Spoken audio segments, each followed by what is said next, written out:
morning mga kaibigan! We're here again to our In My Toolbox show. Of course, mga kaibigan, a weekly talk show for your personal finance only here at PHLV Radio. Mga kaibigan, the goal of this show is to give you financial information that you may be able to use on your day-to-day financial decisions. We will, of course, unbox topics that hopefully will be able to aid you and guide you and maybe even add to your financial tools. So we will tackle important information, mostly not taught in school, but of course is much needed to empower you financially. As usual, in any idea that will transpire in the show, always consult with your financial advisors, insurance professionals, tax consultants, etc. Again mga kaibigan, my name is Enrico Pobre. I'm your host. I'm your sales, marketing, entrepreneur, your everybody. Mga kaibigan, alam nyo, kaya po ako ganito. I'm very excited because holidays na. My God, Christmas na. Kakatapos lang ng Thanksgiving natin. What do you guys have last Thanksgiving? You know, during the Thanksgiving, I don't know sa aking kapartner dito sa studio, ako 4 na bahay ang pinuntahan ko. It saved me money to cook. Oh my God, you know. But that's so good.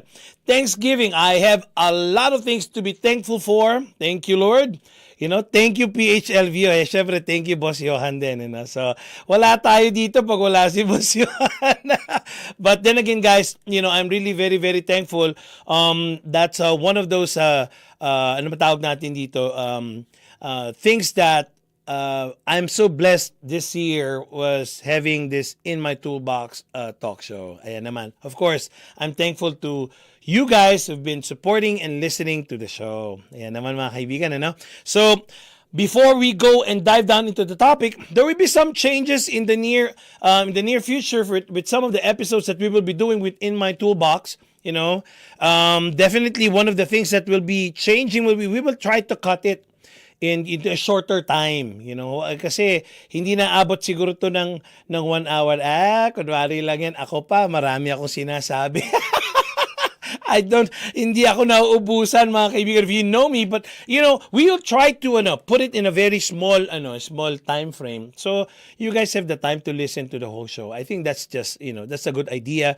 But nonetheless, if we cannot keep our promise in the future, minsan siguro pwede, di ba? All right. So, for that thing, that's one of the changes that will happen. We will try to cut it a little bit shorter.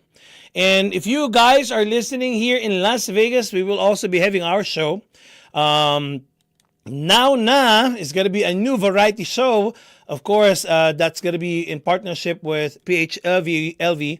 I will be with Michael Ligo and Marlon Multo too. So this is going to be another show that you will be seeing next year. So medyo marami tayong mga naggagandahang events. It's going to come, you know, very soon. All right. For right now, of course, going back to In My Toolbox. Ayan na. So we will be talking about a topic that I think is a very, very timely as well. Teaching your child to save money. Again, teaching your child to save money. Teka lang. Speaking to yourself yun, ano? Mommy, Daddy, are you saving ba muna before you teach me something?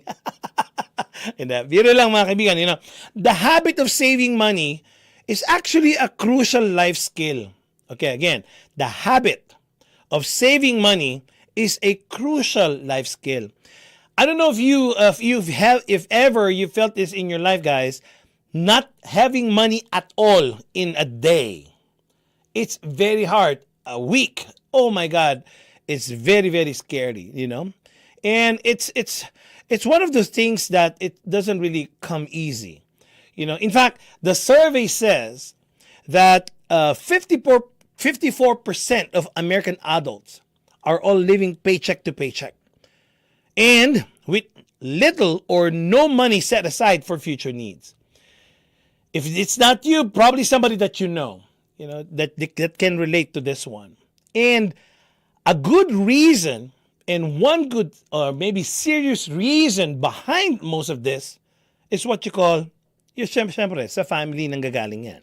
You know, because a lot of people may actually fall into this trap.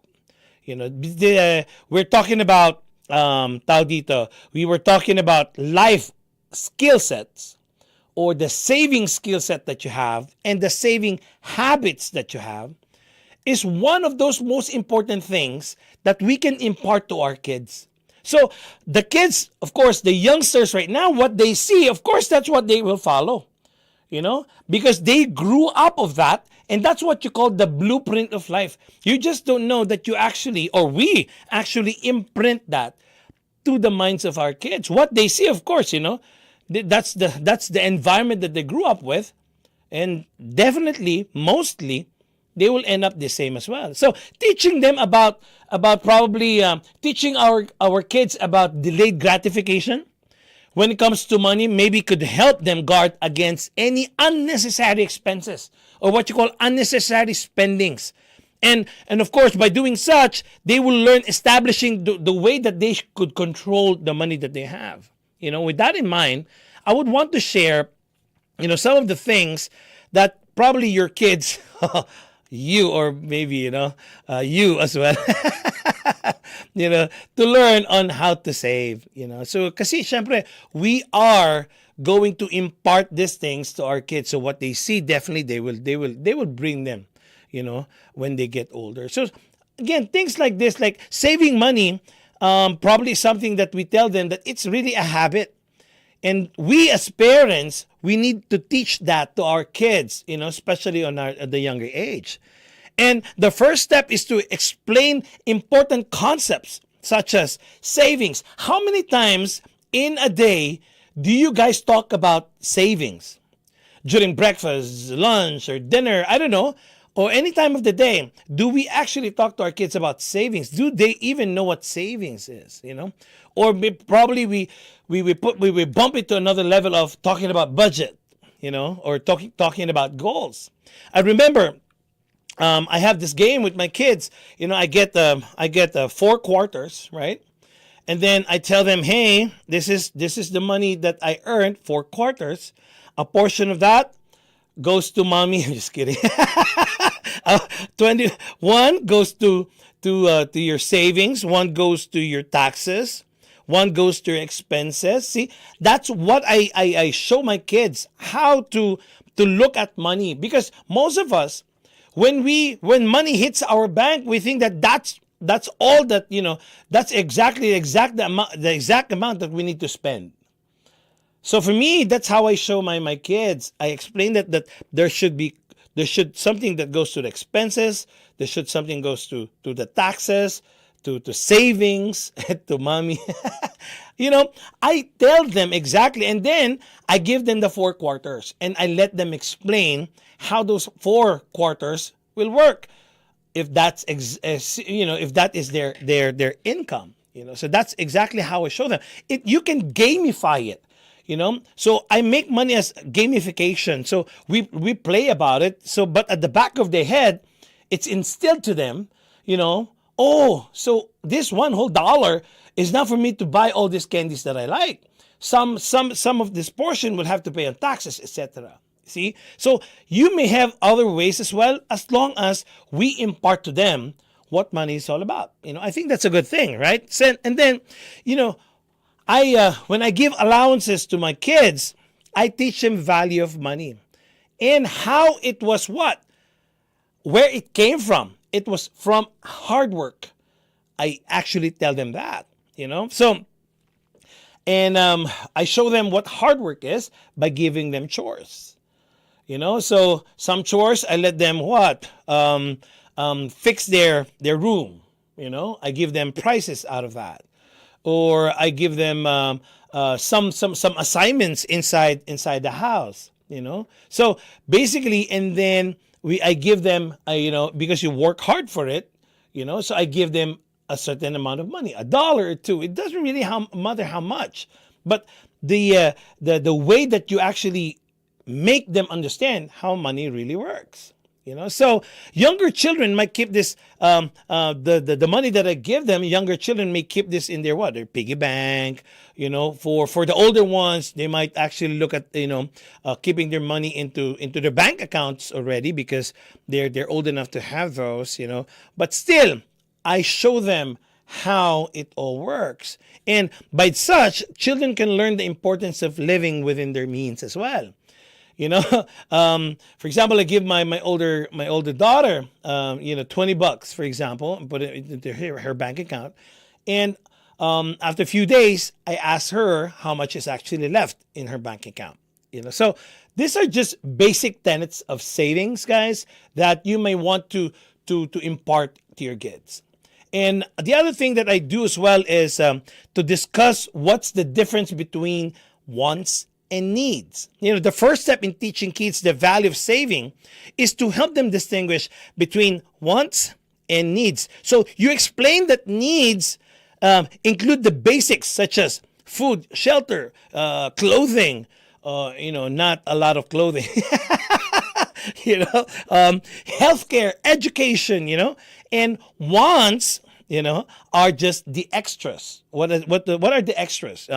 Movie tickets, or buying designer sneakers, or a bicycle, or a smartphone. These are just wants, that you can actually live without, but those are the things that we can show them the difference between wants and needs.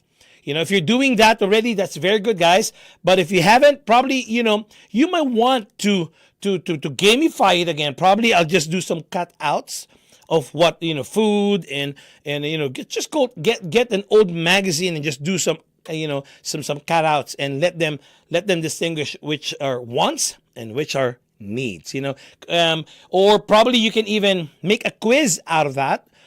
Just like, that's what I do with my kids anyway. And usually I do that over, the dinner table. We gamify some stuff, because I want them, basically to learn the importance of money, so, or maybe you can point out some items inside your house, like, in their bedroom or in the kitchen, and ask them whether those things are wants or needs, Definitely don't go to your mom's room. Just kidding,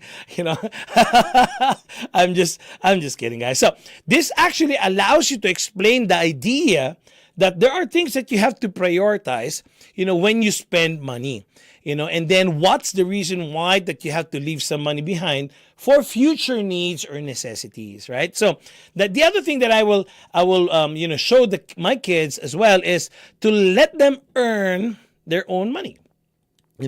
So 2/3 of parents here in this country, not in this country. I mean, in the survey says that they pay their children allowances. So when you give allowances to your kids, let's just say $30 in a week, just an average, based on 5 hours of chores, maybe. You can do that.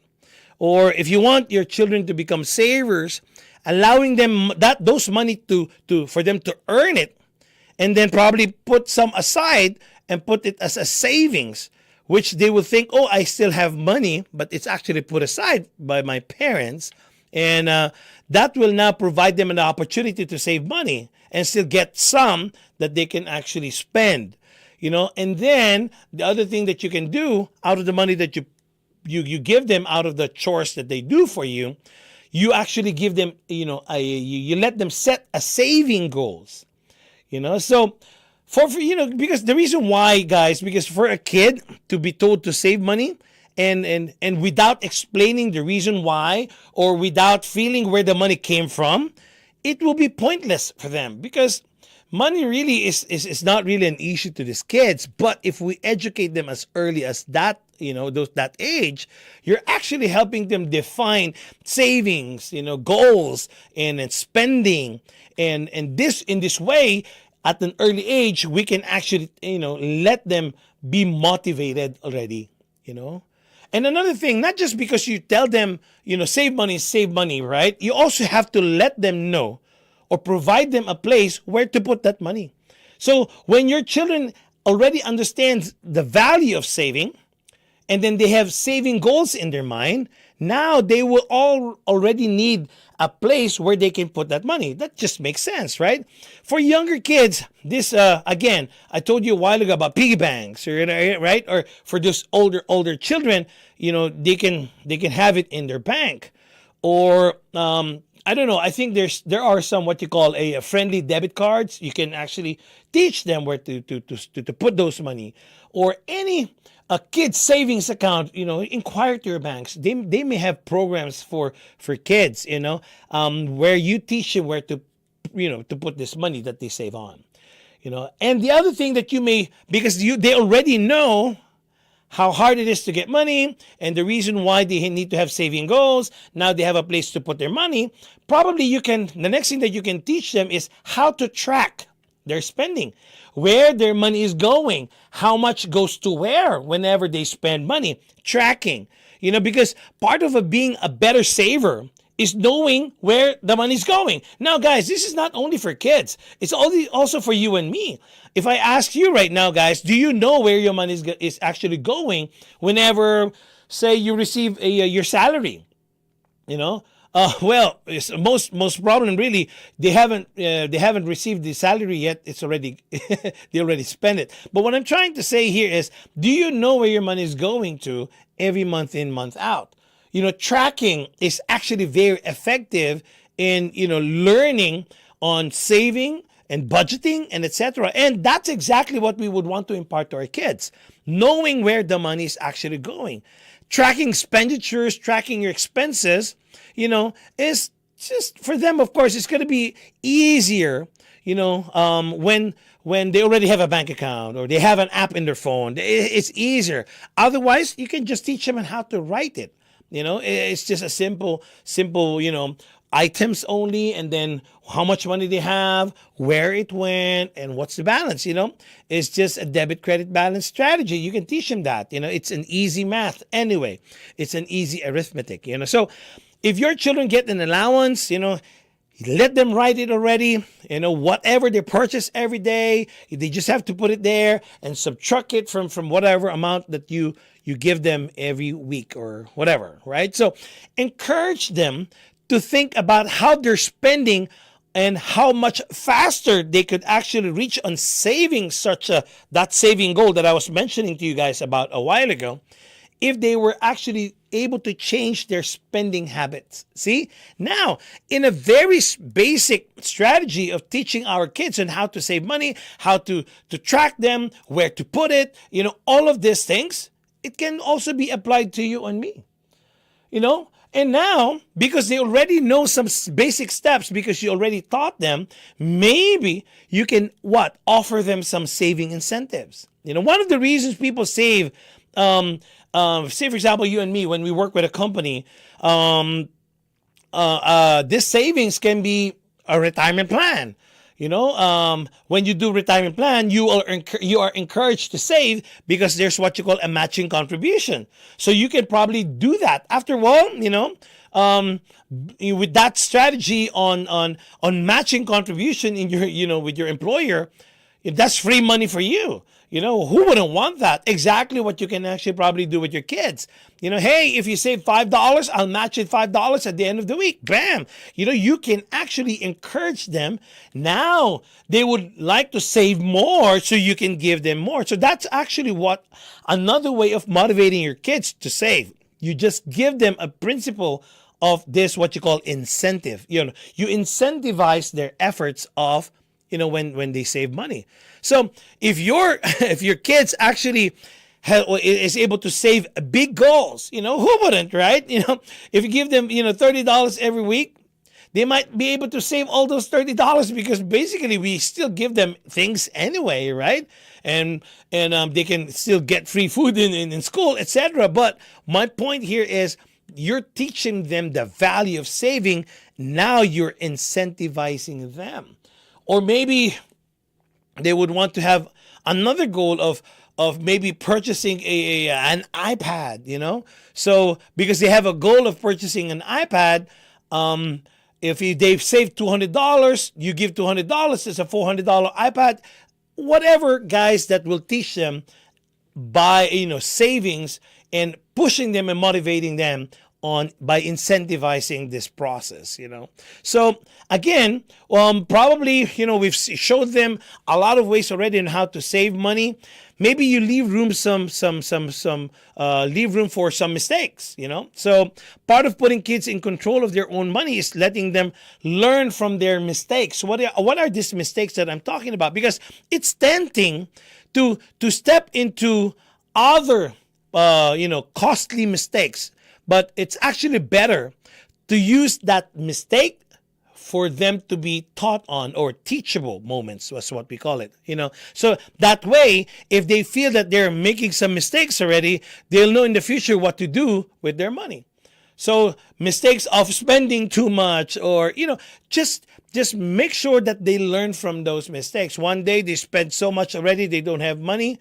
Hey, you spent a lot. That's why you don't have anything in savings right now. So probably let's learn from it. Where did the money go? Are those necessary things?